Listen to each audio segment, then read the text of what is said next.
Hi everyone, welcome to my channel. My name is Lynn and I have a first for me. I am going to be flipping a paper collection.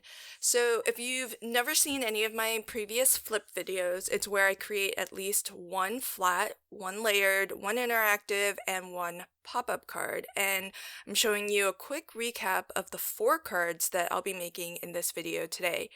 And usually in the past when I've done flip videos, it's always been of stamp and or die sets. And so this is truly a first for me, is to flip a paper collection in such a way that I hope I've really made the papers the star of these projects. That's not to say that I didn't use any dies, but I was really trying to focus on making the papers shine. So I don't know why I've never thought of this before, but on my flat card, what I did was this is going to be a mini slimline card, but my card base is actually a 120-pound piece of cardstock that is cut to 3.5 by 6.25. Not folded, that's just a panel.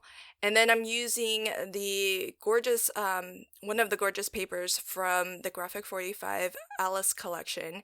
And this one was cut to 4 inches wide by 6.25 tall, and I scored it at 1/2 inch. And that's going to be my card front.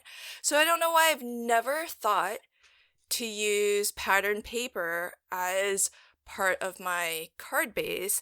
And just have a little bit of that extra glue tab, which wraps around to the back and has that extra little detail on the back as well. But because this paper is double-sided pattern paper, it's going to be gorgeous on the inside of the card too. And on top of that, the benefit of this for a flat card, which I define not as a strictly single layer card, but rather the card base plus at most one additional layer of cardstock and relatively flat embellishments. So what this does is essentially I get to add an extra layer of gorgeous paper because I've made that pattern paper my card base layer. So now that allows me to add this framed layer here, and you can use any shape nested dies that you have. I happen to have this on my desk because I actually used this die set, which you'll see later, on my last card. And so what I did was I used the inner aperture to die cut from the pattern paper the scene that I wanted to have framed, and I inlaid that back in. So that's all going to be one layer. Then I'm taking this ornate sort of label tag, which is from Graphic 45, and I'm going to die cut the bottom of that sort of framed image. And I've already die cut that label out of black. And I'm going to actually die cut this, which is part of the ephemera pack.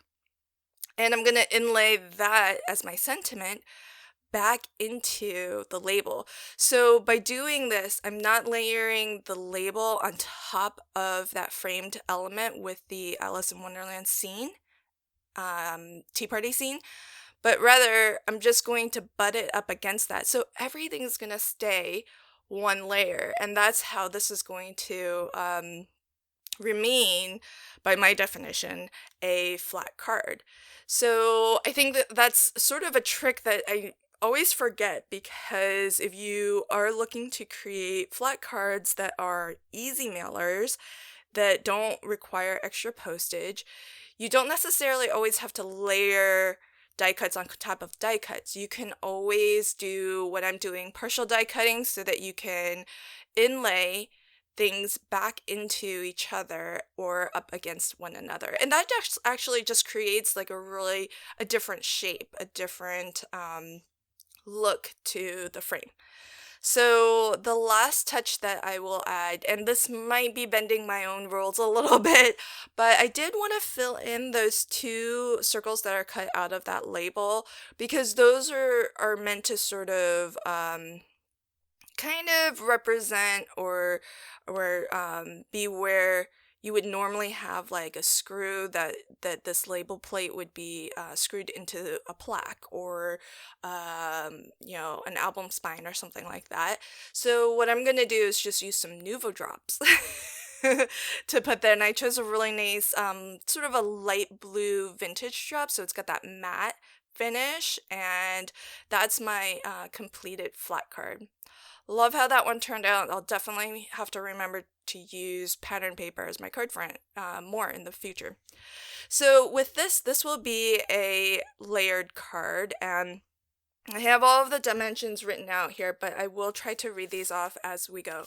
So what I actually really like about how this one turned out is that it uses one full sheet of 8.5 by 11. So the card base starts with 11 inches by 5 inches high. And then along that 11-inch edge, you want to score it at 7. Ultimately, this is going to end up being a 5 by 7 card. With the remaining piece that's left over from that US letter size sheet of cardstock, it should be 11 inches wide by 3.5 inches tall. And along that 11-inch edge, I scored it at 5.5, so directly in half. So that's going to get me this kind of neat little double card, sort of. I don't even know what this is called. I know for certain I've seen it done by somebody else before, so I did not make up this fun fold. But there is a sheet of these really fun playing cards, and this I'm taking from the 8x8 paper pad. And I did use a mix of the 8x8 and 12x12. So it just depended on the scale of the image and what suited the card best as to which I chose, because the 12x12 and 8x8 are the exact same pattern paper designs. It's just that they are differently scaled. So the 8x8 will have smaller images. So what I'm going to do is just round all the corners on these, so it really does kind of fit in with the original design, because if you look closely at the original design, each of these playing cards does have a rounded corner. I couldn't exactly match it, but I think what I have is sort of close enough. And then the other thing that I used in the paper collection is the patterns and solids, which come in 12x12 pack. And with the patterns and solids, they're really useful to have, because they really do stretch your pattern papers so that you can use those. And oftentimes, if you don't have the patterns and solids, the B side of many of the papers can serve as patterns and solids, but this way you don't actually have to sacrifice your A side. You can just use the patterns and solids as in the separate pack that's sold. So that's why I really love having all three: the 12x12 patterns and solids, the 12x12 collection pack, and the 8x8. Okay, so with the pattern papers, that inside blue layer, that came from the patterns and solids, and that was cut to 5x7. And then this panel here is going to be the inside of my card, and that one's cut to 4 inches by 5. Of course, you can change these if you do like to see a bit of that white border all the way around your cardstock. And on the front of the card, I also have another panel that is 4x5. And then with this sort of second card here, it actually measures 5.5 by 3.5. And so I've got a couple mats and layers on here too. So I have one panel that's cut to the full size, 5.5 wide by 3.5 tall. And then the second mat layer on top of that was 5.25 wide by 3.25 tall. And looking at just the pieces of leftover papers that I have, I'm trying to figure out what I like best for the inside of my card. And I think I'm gonna keep it mostly blue. So on the outside or the front, it's mostly in that gorgeous sort of pinky coral color. And on the inside, I'm going to keep it really in this sort of blue blue color here, or color scheme here. And so the other thing with these matte layers is, especially when I'm applying them to the inside, you might need to trim off a smidge, just like I did there, because you want to make sure that when you go to attach your pattern paper, that you're not, can you see that there's still that white line in the center there? That's the score or the fold of that card. And so you don't want to have pattern paper going across or overlapping that fold, because it's going to really hinder the ability for you to fold that down completely flat. So even though I've cut my pattern paper layers to be exactly the same size as that panel, that's a nice place to start, but I always trim to fit a little bit, whether that's to adhere it onto my card first and then trim off whatever's overhanging, or to just take little slivers off until it feels like it's going to fold down nice and flat. And now that I have all of these cards cut out, it's really nice. They've almost become like additional pieces of ephemera for me. So what I'm gonna do is just assemble 3 of them onto the front here. And I did try to pick the ones that had a little bit more blue in the center, so that brings some of that blue forward. And I used some of my low profile foam. It's only 1 millimeter thick, to raise that center card so that it really looks like it's in front. Okay, so now onto my interactive card. This is going to be a double slider card. I have the dimensions here, but again, I'll read these off as we go. This is actually going to be, well, as it turns out, all of my cards today are different sizes. So this one is my card base is cut to 5.5 wide by 11 inches tall. And along that 11-inch edge, I'm going to score at 4.25, 8.5, 9.5, and 10.5. So the final folded card size is going to be a 4.5 by 5.5 inch US standard A2 card. But the reason why I've added these extra score lines is it's actually going to be a sort of an easel. It has a tent fold to the bottom here. So along this 1/2 inch tab here, I'm going to put some double-sided dry adhesive. And you can see once this that gets attached to the other side, it's going to have it's going to stabilize the card so that it can actually stand and be beautifully displayed. Now for the slider mechanism, if you don't have any dies to do this, here's an easy way to make your own double slider. So I have this panel here that's cut to 4.75 inches wide by 4.5 inches high. And I'm attaching at the very top, there are going to be 4 strips that I've cut to 5.5 inches wide by 3/8 of an inch high. I have 4 of those. I'm going to attach one on 2 each, basically 2 at the top, 2 at the bottom, and on the front and the back. And so that's what I have here. It's kind of like an I-beam almost. And essentially what that's going to create is the center portion where we can wrap some soft plastic that will be the conveyor belt that our slider panels will get attached to. So this piece of soft plastic I've cut to roughly 11 inches wide by 3 3/8 of an inch high. So you want it to be able to comfortably rotate around the slider mechanism. And so what I like to do is I just grab some extra, like 3-4 pieces of heavyweight cardstock. I put that between the plastic. That way it acts as a little bit of a spacer so that I'm not attaching the 2 ends of the soft plastic so tightly wrapped around that mechanism that it's hard to smoothly flow back and forth or move. And so That's what we're looking for, is just a nice smooth flow. And the reason why I'm choosing to do one of these double slider cards is because there's this gorgeous scene here, and it's perfect. It's the perfect height.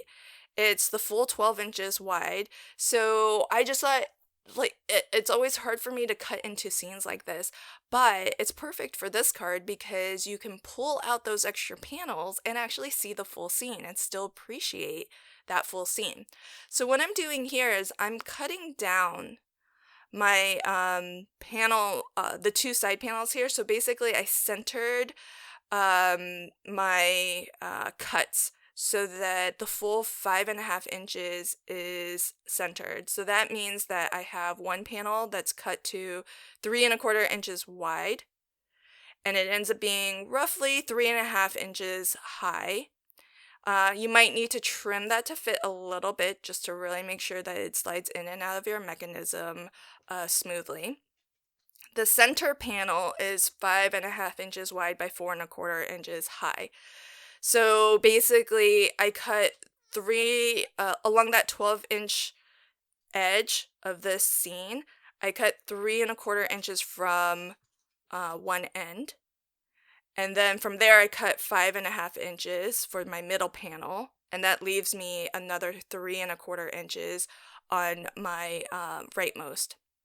And with these panels, what you want to do is one panel will attach to the top of your slider mechanism. And the thing that you have to, with this one, you can only pull out the panel so far, because this panel I've actually cut to be wider than what we have imaged to show. So where I'm attaching the adhesive here, I actually put it lined it up a little bit incorrectly. You'll see a better version of this when I go to do this the second time. I did correct it though, because you really want to stop the panel from sliding out where the image ends. So that's where you want to stop putting adhesive. So here again, I did it wrong.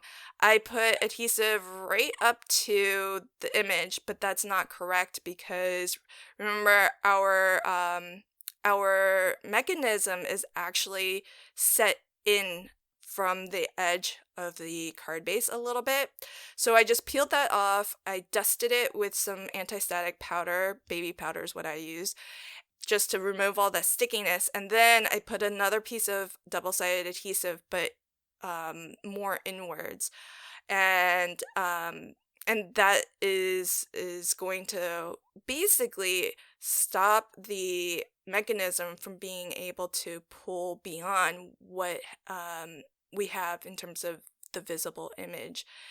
And when you go to attach the back, just make sure you're putting adhesive on the front of the panel, just like I have it here, because you want to be able to see the front. So that's actually going attached, where both front pieces are going to be visible from the top. And that panel, the left-hand panel, got attached to the back of the slider mechanism. So when you pull the right-hand panel out towards the right, the left-hand panel will also move, because they're both attached to that same piece of plastic that's wrapped around our mechanism.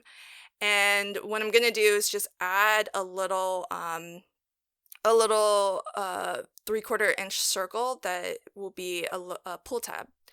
And I layered up a couple of just half circles, just so that we have a really nice one. It's going to be nice and sturdy because it's basically 4 layers of cardstock thick. And 2, it's nice and level because those extra half circles that I glued will match the thickness of the pattern paper and the slider panel combined. And so now we can attach this to the front of our card. So I put some low profile foam on those top strips. So remember those 3/8 inch high strips at the very top and the very bottom? I put 1 millimeter thick because you don't need super thick foam. And then you saw me actually attach the easel stand to the card base, and now I'm going to attach the front panel. So this is the full 5.5 inches wide by 4.25 inches tall, and I love how seamless that looks. I love that you can still appreciate that full 12 by 12 or 12-inch wide seam. So now I still want to add a sentiment to this, but I don't want to detract too much from the scene that's going on. So I'm taking the Happy Birthday die from Graphic 45. I'll leave links to everything that I use in the description box below if you're curious to check any of these products out. But I've die cut that twice. So once out of gold mirror cardstock. I did use a gold pearlescent cardstock, but I ultimately preferred the mirror card to the pearlescent. I think that shine really helps. And the blue paper is actually from the Patterns and Solids. It was just some leftover scrap that I had, and both colors work with this color scheme because there's a little bit of that gold and yellow in the hat, in some of the flowers there's the yellow, so there's still a sentiment, but it's kind of subtle, and that's what I was going for because this scene is just so gorgeous. I don't want to detract too much from it, but I still want it to be legible, so that's why I went with the mirror card, because it felt like that did stand out a little bit more than the gold pearlescent card. And that's going to be it for my interactive card. Love how this one turned out. It was actually the first card that I thought to make, and I just love being able to use that full scene like this because otherwise I could never bring myself to cut into that scene and not use everything. So so I love how that turned out, and it stands up really well because we created that easel stand. Okay, so now my final card is going to be a pop-up card. Now for this, I did use a die set that I have. This happens to be a Shutter Reveal card. The die is from Spellbinders, and it will end up being a 6x6 card. So if you don't have 12x12 heavyweight cardstock, because I don't, what I did was I cut 2 pieces of 9-inch wide by 6-inch high, but this is 65 pound. And what I'm going to do is overlap those 2 6-inch sections. And by doubling that up, that middle section, that back is going to be really sturdy. It's because it's 2 layers of 65 pounds. So that's going to be 130 pound cover weight. And also keep in mind, you might need to trim a sliver off of one of those 6-inch, one of those edges, because again, we are layering paper against a fold. And so you want to make sure that you're not attaching that paper such that it crosses over that fold, because that's going to create bulk and it won't allow your panels, these side panels here, to fold down. So I've just got some matte layers cut to 2.5 by 5.5 inches tall. I've got 2 of those for the front. And I just happen to have this leftover section on the back here that measures 5 by 5. So I thought, let's just use it. So I'll be using that on the back. And the die set you can see here will cut out the shutters that will move back and forth to reveal the image, and as well the band that's going to contain those shutters. Now these 2 pieces of gorgeous pattern paper are cut to the full 3 by 6 inch. That fully covers the panel. On the inside here, I really wanted it to be sort of lush with the pattern paper, and I think these florals are gorgeous. And I also picked up on the fact that some of these this extra border strip that I plan to use has the exact same floral pattern. Of course, all of the papers within the collection will coordinate with each other, but but in this case, it's the exact same floral pattern. And so that's why I picked that floral pattern for the two side panels. And again, because we are attaching these two strips in between two score lines in this case, I am just trimming just a fly's eyelash off of these strips, and I'm checking each time I trim something off that I can still fold this down and have that not kind of bunch up. And when those two strips lay completely flat as I fold the card closed, then I know I've trimmed off enough. And so you might need to take a couple of, trimmings off. Usually it amounts to a 16th to maybe an eighth of an inch. I don't mind doing a lot of little cuts until it seems to work, fit perfectly, rather than chop off too much at a time. So I'm going to attach just this little border strip was enough on the top and the bottom to fully cover that inside 6x6 inch panel in the center there, because as it turns out, once you have the rest of the mechanism attached, none of that white is going to be visible. And that's what I was going for. That's what I mean by, like, I really wanted this to be lush with pattern paper. And I did like that combination. I love the colorway for this paper collection in general. So I wanted to have the center be in that pinky coral kind of peachy color, and have it be surrounded by blue, but still have, that those highlights of the pinks and the corals and the peach come through. And so what I did was I'm trying to align my focal image, which is Alice holding this tea party banner, which I think is actually from the 12 by 12 pattern paper, because scale wise she really fills that frame really well. And that's what I mean by sometimes I used images from the 12 by 12 and sometimes I used images from the 8 by 8. For the most part, I don't know this to be true exactly in every occasion, but I think for the most part I used 8 by 8 for the mats and layers, except for in the case of the patterns and solids, because those only come in 12 by 12. But when it came to using the focal images, that's where a lot of the times I picked from the 12 by 12, which was the case for the interactive card as well, and this one for sure. So the way this mechanism works is this is going to serve as a bit of a belly band of sorts. So there are two tabs that the die will put score lines in for, and then your shutters will slide right under them, and that way initially when the card is closed, this is how it's going to look.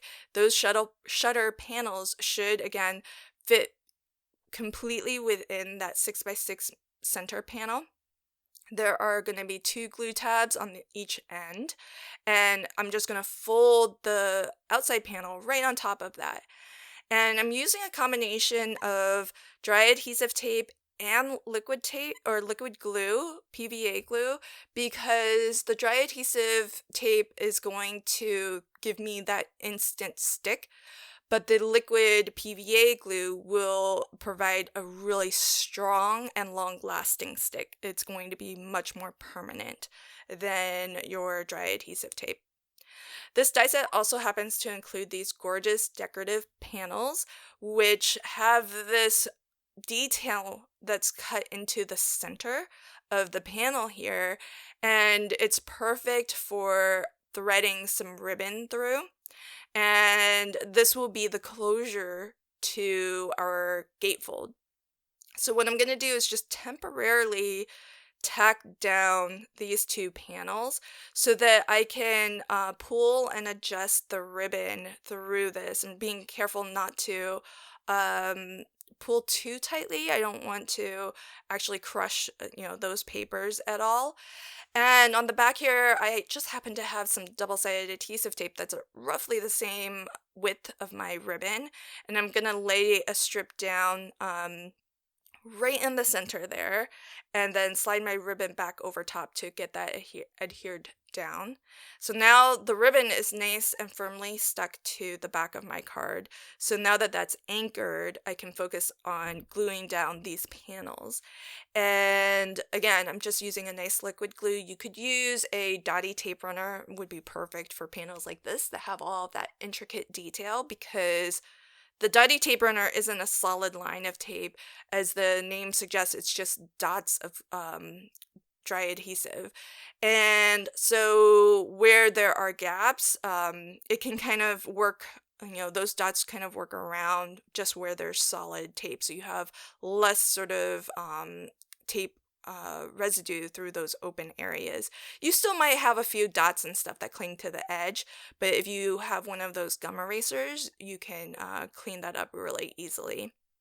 And then all you have to do is just tie your ribbon closed, and that's a nice closure for your gatefold card.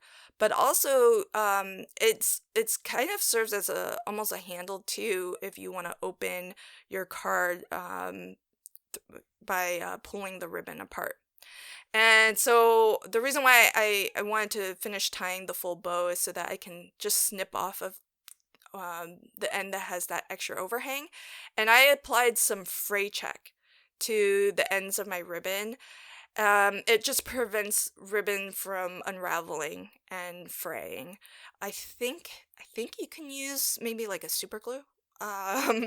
So because it kind of looks like that. It's very liquidy coming out, and it's clear. So this was that 5x5 extra piece of pattern paper that I found left over from the previous cards. And then I just added a 4x4 piece of white cardstock. And I'm going to attach this to the back. This is the back of my card that we're looking at.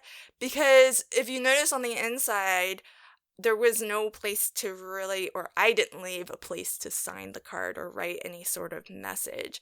And so I thought that with this extra piece of 5x5 pattern paper, I could just decorate the back of the card, add a white panel on top of it, and that gives me a place to write a little message and sign the card. Now, strictly speaking, I'm calling this my pop-up card, even though nothing truly pops up in the traditional sense. But the way that I define a pop-up card is that all of the fun action takes place on the inside of the card. And I think that's truly the case for this card, because on the outside you just see beautiful patterns, but you don't really see the full scene and all of the gorgeous colors until you actually open the card, and that's where the interactive bit happens, is on the inside of the card. So that's how I define my pop-up cards. I'm not looking to strictly only make traditional cards where something actually sort of has a 3D sort of element that pops up. And I did want to decorate the back of the card with more than just that pattern paper, just to bring in some more of the gorgeous little elements. Now, these are not from the ephemera pack, which I do have and I did use, but these are actually cuts that were trimmed out of the pattern paper. So the card here that you see is from that full sheet of cards that I cut from the 8x8, and I think the other element was trimmed off from the 12x12.